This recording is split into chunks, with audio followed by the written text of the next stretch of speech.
Halo, selamat siang. Ketemu lagi dengan saya, Rizky. Nah, kemarin setelah saya selesai sesi evaluasi kelas, itu ada pertanyaan menarik dari salah seorang peserta kelas. Jadi pertanyaannya adalah, kesalahan apa sih yang sering terjadi pada seorang trader? Nah, di sini saya mencoba untuk merangkum beberapa kesalahan atau dosa-dosa besar yang sering dilakukan oleh seorang trader. Materi ini sebenarnya juga ada pada materi mindset dan psikologi. Jadi ketika kita trading itu setidaknya kita harus paham atau mengetahui kesalahan-kesalahan yang terjadi pada diri kita sendiri. Jangan sampai ketika kita trading kita nggak sadar sama kesalahan diri kita sendiri. Oke, kita bahas satu persatu ya, dosa-dosa besar apakah yang sering dilakukan sama seorang trader. Nah, yang pertama adalah greedy. Jadi greedy itu adalah tamak atau serakah. Jika kita masih memiliki sikap greedy, sampai kapanpun kita tidak akan pernah cukup sama profit yang kita dapatkan. Walaupun kita sudah mendapatkan profit berpuluh-puluh persen, kita tidak akan pernah cukup. Nah, ketika kita trading dan target sudah tercapai, ya udah kita TP dulu. Jadi jangan sampai kita greedy, target tercapai kita tidak TP, lalu pada suatu ketika harga akan turun, akhirnya kita PPKM CL, pernah profit kemudian minus lalu CL, ya, akhirnya kita akan bangkrut. Atau kadang seperti ini, misalkan kita udah terlanjur ambil sedikit dan ternyata harga dikerek naik, akhirnya kita punya pikiran, waduh, tahu gitu tadi kita ambil banyak aja ya, masa pas ambil sedikit harga dikerek naik, pas ambil banyak harga diguyur turun. Nah, sikap-sikap seperti itulah yang akan menjauhkan kita dari konsistensi dalam trading. Jadi sikap greedy itu adalah sifat manusiawi yang dimiliki oleh setiap trader. Kita harus bisa mengontrolnya.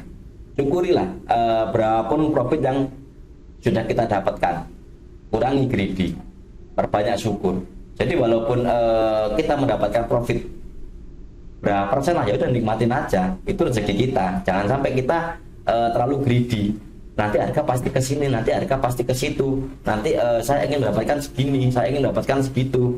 Sampai kita lupa sama namanya TP. Akhirnya lama-lama kita juga bangkrut. Karena apa? Karena kita tidak konsisten dalam trading kita. Seperti itu.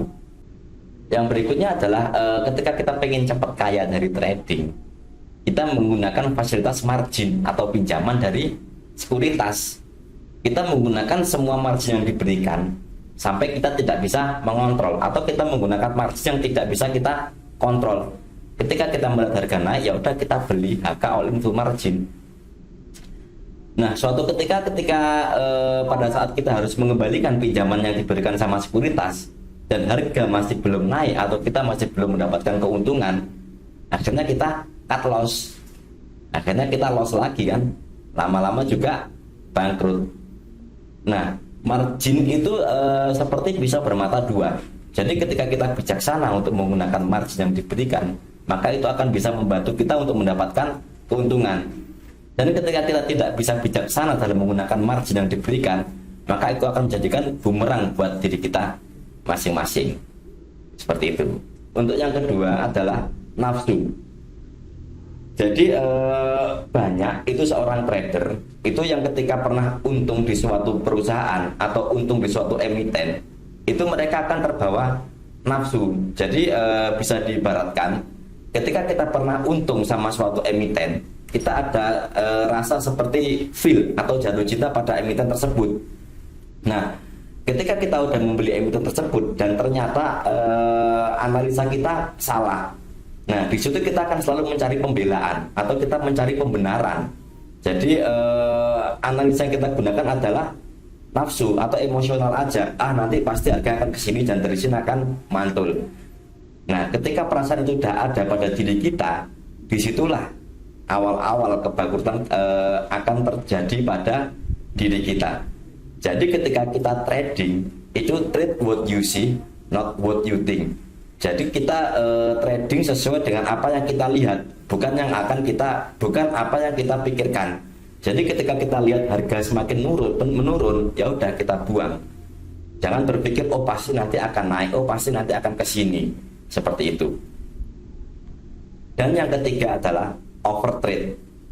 Jadi ketika kita trading dan kita ini biasa terjadi ketika kita lagi floating loss atau mengalami kerugian. Jadi kita tidak bisa mengontrol diri kita di market. Kita trading terlalu over, kita buy sell, kita terus membeli, kita terus menjual sampai kita lupa bahwasanya pada saat tertentu kita harus menunggu untuk harga mencapai di harga tertentu. Atau kadang-kadang ada juga seorang trader yang mungkin pagi sampai sore itu trading di saham, terus malam trading di future, dan ketika weekend kita trading di kripto. Nah, ketika kita terlalu overtrade seperti itu kita akan kehilangan banyak waktu. Mungkin waktu bersama keluarga, mungkin waktu kita bisa berbahagia, itu kita akan kehilangan segalanya. Jadi kita ketika kita trading sewajarnya aja, nggak usah terlalu kita mengejar sesuatu yang mungkin kita sendiri nggak akan pernah tahu apakah bisa tercapai apa enggak. Atau yang berikutnya adalah ketika kita trading di saham, kita melihat saham A menarik, lalu kita beli. Kita melihat saham B menarik, lalu kita beli. Dan melihat saham C menarik, lalu kita beli. Nah, terlalu banyak saham yang kita beli itu akan mengakibatkan analisa kita berkurang. Jadi kita kurang analisa sehingga profit kita tidak maksimal. Nah, ini tidak sedikit pula itu banyak trader yang ketika kita lihat portofolio itu seperti supermarket. Jadi semua emiten itu kita punya. Kita membeli semua emiten. Jadi mungkin ada sampai 20 sampai 30 emiten di portofolio. Nah, ketika kita terlalu banyak mempunyai emiten di portofolio kita, itu akan menyebabkan profit kita tidak maksimal. Karena apa? Karena kita kurang dalam analisa portofolio yang kita miliki. Nah, untuk proporsional sendiri berapa sih ketika kita membeli suatu emiten? Nah, itu kembali ke diri kita masing-masing. Kita mampu untuk menganalisa berapa emiten agar mendapatkan hasil yang maksimal. Jadi kalau misalkan kita hanya mampu menganalisa 3 emiten, ya udah kita beli 3 aja. Jangan 30 emiten kita beli atau bahkan 600 emiten di BI kita beli semua. Akhirnya apa? Analisa kita kurang dan profit kita tidak maksimal. Nah, yang berikutnya apa? Yang berikutnya adalah malas. Ini sering sekali terjadi pada trader. Jadi trader itu seringkali menganggap remeh. Ketika kita memiliki emiten, ya udahlah nggak usah dianalisa. Nah, nanti pasti ke sini, nanti pasti ke situ. Nah, ketika kita memiliki perasaan seperti itu, ya udah, ini uang-uang kita. Jadi kita harus benar-benar menganalisa. Apakah kita besok ini harus membeli, apakah besok kita ini harus menjual, kita harus benar-benar menganalisa. Bahkan seorang investor pun sebisa mungkin itu harus memantau. Paling enggak ya enggak setiap saat kita memantau depan monitor, tapi alokasikan waktu paling tidak itu sehari sekali untuk melihat tren pergerakan pada emiten kita. Jadi jangan sampai kita menganggap remeh, aku invest aja kok, jadi biarin aja, terserah dia mau kemana, ya udah. Kalau kita masih berpikir seperti itu, kita tidak akan bisa mendapatkan hasil yang maksimal dalam trading kita. Yang sering terjadi adalah kita terlalu sering mengikuti stock pick orang lain, atau ada orang lain sebut emiten A gitu, kita beli. Ada orang lain sebut emiten B, kita beli. Dan kita tidak ada analisa ketika kita membeli emiten tersebut. Akhirnya apa? Akhirnya loss. Akhirnya kita gagal atau floating loss. Nah, karena kita kurangnya analisa pada emiten tersebut dan akhirnya kita mendapatkan kerugian, akhirnya kita apa? Kita menyalahkan orang lain. Padahal apa? Kesalahan pada diri kita sendiri. Kita membeli emiten, kita ikut emiten orang lain, tapi kita tidak menganalisa emiten yang diberikan orang lain tersebut. Jadi walaupun ada orang memberikan emiten A, pastikan sebelum kita membeli itu kita menganalisa dulu. Kita bisa masuk di titik entry berapa, kita bisa membeli di harga berapa, dan nanti kita akan menjual di harga berapa. Dan jangan lupa kita harus juga tetap memasang stop loss pada emiten yang kita beli. Jangan sampai nanti ketika harga turun-turun terus kita masih nyangkut di harga pucuk. Oke, seperti itu. Nah, yang berikutnya adalah revenge itu atau balas dendam. Ini juga tidak jarang terjadi atau seringkali terjadi pada trader.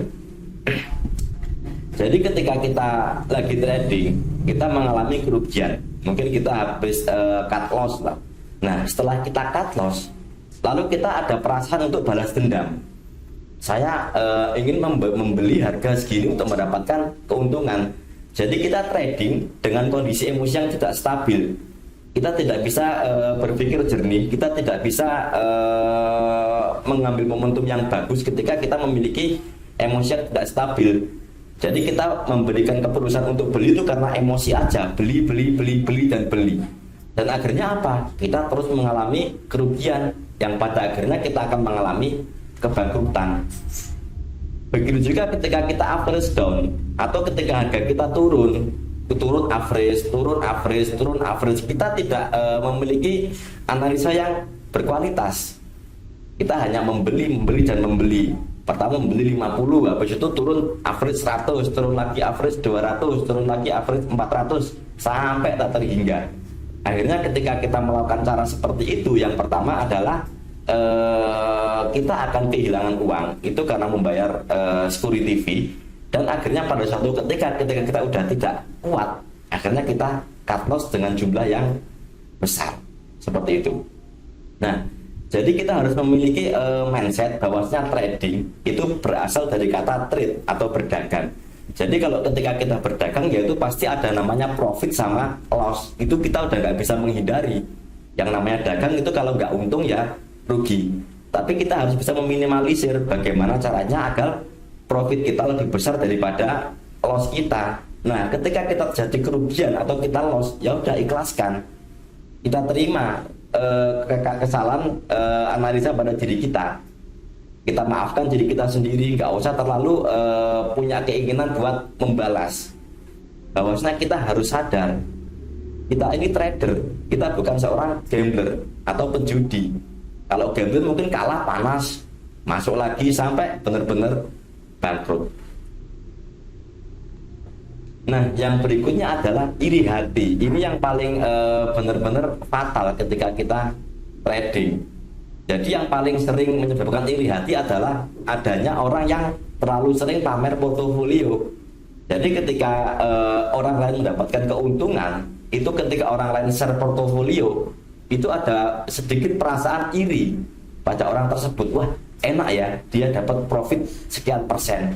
Wah, enak ya, porto dia itu hijau semua, dan sebagainya. Nah, perasaan seperti itu yang pada akhirnya kita akan tidak bisa berfokus pada trading kita sendiri.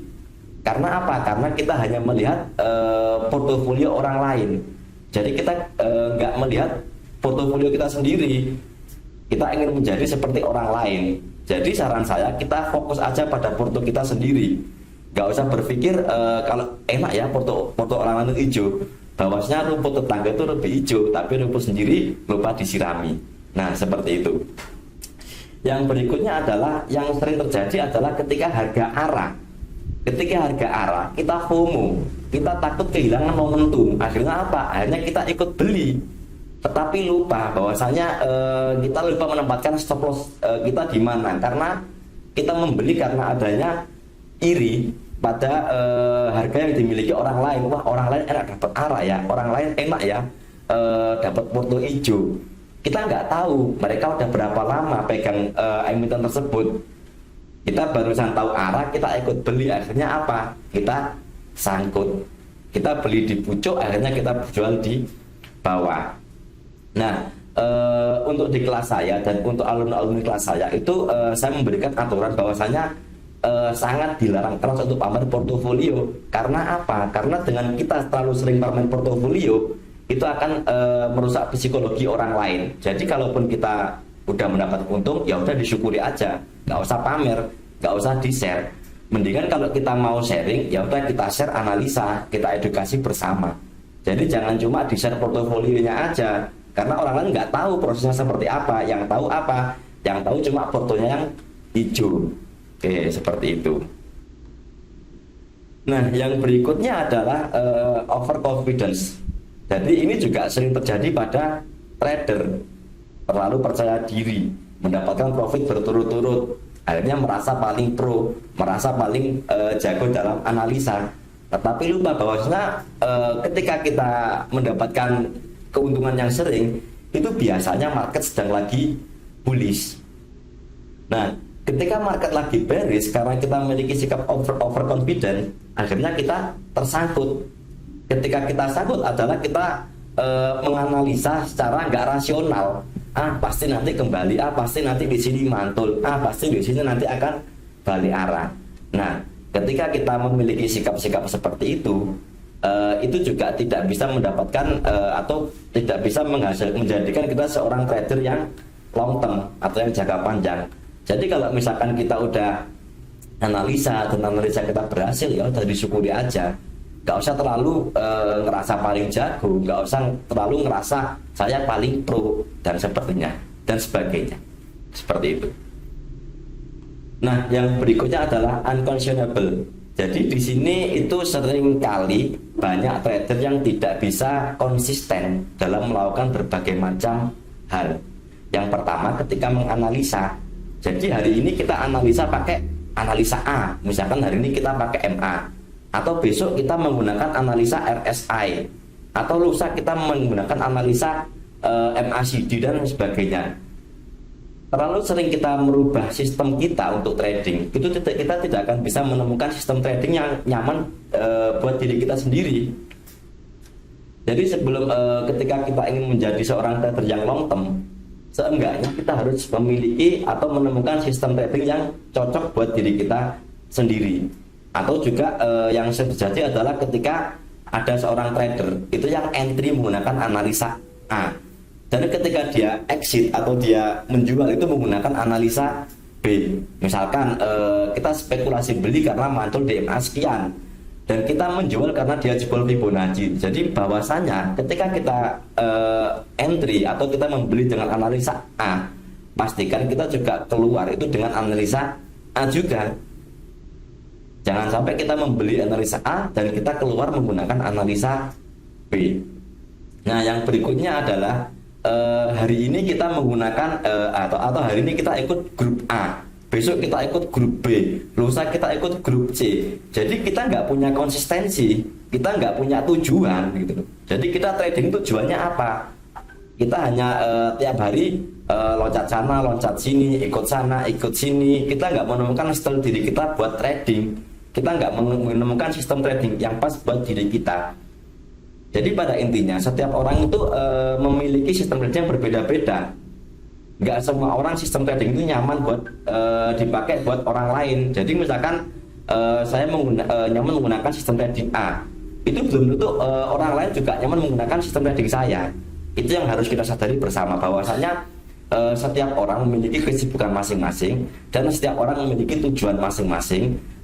Makanya kita nggak bisa memiliki sistem trading yang sama dengan orang lain. Kita harus memiliki tujuan kita kemana, tujuan kita apa, dan bagaimana caranya agar kita bisa mencapai tujuan kita tersebut. Nah, dari sini itu adalah beberapa dosa-dosa besar seorang trader yang sering terjadi, dan banyak trader yang tidak menyadari sikap-sikap yang sikap-sikap yang kurang menguntungkan trader tersebut. Jadi ayo kita bersama-sama mencari sistem trading yang pas buat diri kita masing-masing, dan kita hindari kesalahan-kesalahan fatal dari seorang trader agar kita bisa trading secara long term dan tidak hanya menjadi trader yang musiman. Oke, sekian dulu. Kalau ada pertanyaan silakan tulis di komentar. Oke, jangan lupa di subscribe dan share. Terima kasih. Bye bye.